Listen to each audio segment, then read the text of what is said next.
আসসালামু আলাইকুম ওয়া রাহমাতুল্লাহি ওয়া বারাকাতুহু।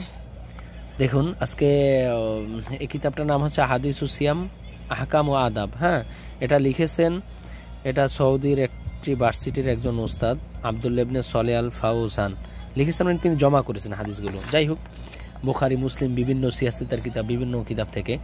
তো আমি যেই হাদিসটি নিয়ে এসেছি বা যেই হাদিসের আলোচনা করব, গুরুত্বপূর্ণ একটা ইম্পর্টেন্ট হাদিস। এটা মা বোনদের জন্য অতীব প্রয়োজনীয়।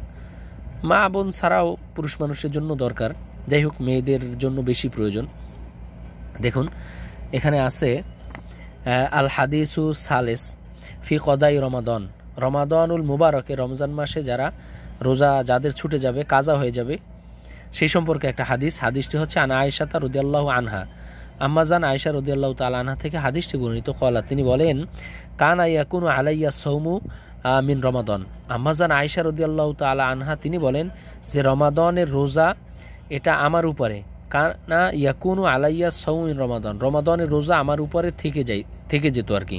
আমি পরিপূর্ণ রাখতে পারতাম না, অনেক সময় ছুটে যেত যে কোনো ওজোরের কারণে। যাই হোক, ওটা সামনে বলতেছে রমাদানের রোজা আমার উপর বাকি থাকতো, অর্থাৎ পুরা রমজান মাসে 30টা বা 29টা রোজা রাখতে পারে না, কিছু রয়ে গেছে। এখন তিনি কি বলতেছেন, ইম্পর্টেন্ট বিষয়গুলো দেখেন। ফামা আস্তাতিউ আন আখজিহি, আম্মাজান আয়েশা রাদিয়াল্লাহু তাআলা আনহা বলেন, আমার পক্ষে ফামা আস্তাতিউ, আমার পক্ষে সম্ভব হতো না, আন আখজিহি, এই রমাদানের রোজাকে কাজা করতে, ইল্লা ফি শাবান, তবে রমাদান চলে যাইতো ঈদের পর থেকে, আবার সেই আগামী বছর সেই শাবানের আগ পর্যন্ত আমার রোজাগুলা থেকে যেত, অর্থাৎ কাজা করতে করতে শাবান চলে আসতো। দেখেন, তো এর দ্বারা আমি এই জিনিসটা আমি বুঝাতে চাচ্ছি যে অনেকের দেখা যায়, বিশেষ করে মেয়ে লোকদের জন্য তাদের বিভিন্ন কারণে, যেমন হাইজিন, নিফাসিন, অগয়রি জালিকা, মরদিন, সাফারিন, অনেকে অসুস্থ থাকে, অনেকে সফরে থাকে, অনেক মেয়ে লোকের হাইজ থাকে, মাসিক থাকে, নিফাস থাকে ইত্যাদি রোগের কারণে অনেকের রোজা ছুটে যায়। তো অনেকে রোজা রাখার জন্য পাগল হয়ে যায়।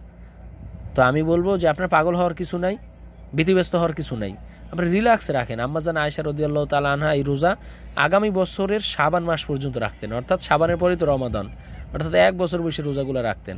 সুতরাং ব্যস্ত হওয়ার কিছু নাই, আপনি পুরো বছরে আপনি রোজাগুলো রাখতে পারবেন, অর্থাৎ পরবর্তী শাবানের আগ পর্যন্ত। আম্মাজান আয়েশা রাদিয়াল্লাহু তাআলা আনহা আমলটা করছেন, সুতরাং আপনার আমার কোনো সমস্যা নাই।